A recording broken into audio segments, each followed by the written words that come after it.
कोल्हापूर शहरातल्या 1,850 कोटी रुपयांच्या विविध विकास कामांचं उद्घाटन, लोकार्पण आणि भूमिपूजन मुख्यमंत्री देवेंद्र फडणवीस यांनी आज केलं. कोल्हापूरच्या विकासासाठी शहराची हद्दवाढ करणं गरजेचं असून त्या दृष्टीनं हद्दीबाहेरच्या लोकांच्या अडचणी 100% सोडवण्यात येतील. शहराला अधिक सुनियोजित करण्यासाठी आवश्यक त्या सर्व सोयीसुविधा टप्प्याटप्प्यानं देण्यात येतील, अशी ग्वाही मुख्यमंत्र्यांनी दिली. संगीत सूर्य केशवराव भोसले नाट्यगृह हे संपूर्ण महाराष्ट्राचा मानबिंदू आहे असं सांगून कोल्हापूरच्या दैदिप्यमान नाट्य परंपरेमध्ये या नाट्यगृहाचा फार मोठा इतिहास असल्याचं मुख्यमंत्री म्हणाले. केशवराव भोसले यांचं योगदान कोणीही विसरू शकत नाही असं सांगून त्यांच्या नावाच्या या नाट्यगृहाचं उद्घाटन पुन्हा एकदा नवनिर्मित रूपात होत असल्याबद्दल त्यांनी आनंद व्यक्त केला.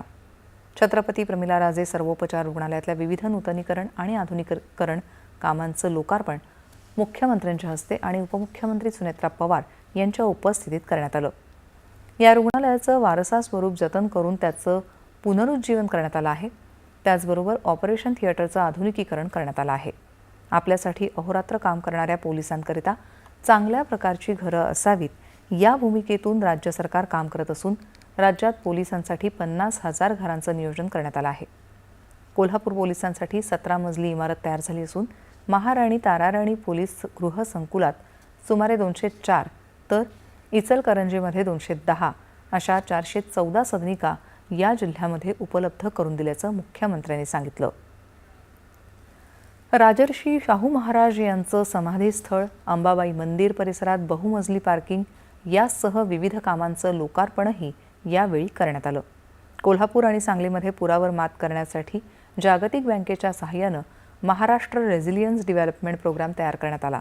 रखडलेल्या या प्रकल्पाला पुन्हा मान्यता मिळवली असून केवळ ही 2 शहरच नव्हे तर संपूर्ण पाणलोट क्षेत्रावर पूर नियंत्रणाच्या दृष्टीनं काम करण्यात येणार आहे. पुराच्या पाण्यापैकी 35 ते 40 TMC पाणी डायव्हर्शन कॅनलनं पश्चिम महाराष्ट्रातल्या दुष्काळी तालुक्यांना उजनी धरणात आणि पुढे मराठवाड्यात नेण्यात येणार असल्याचं त्यांनी सांगितलं.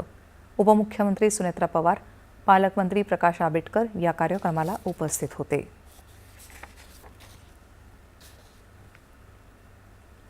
महाराष्ट्र टँकरमुक्त करण्यासाठी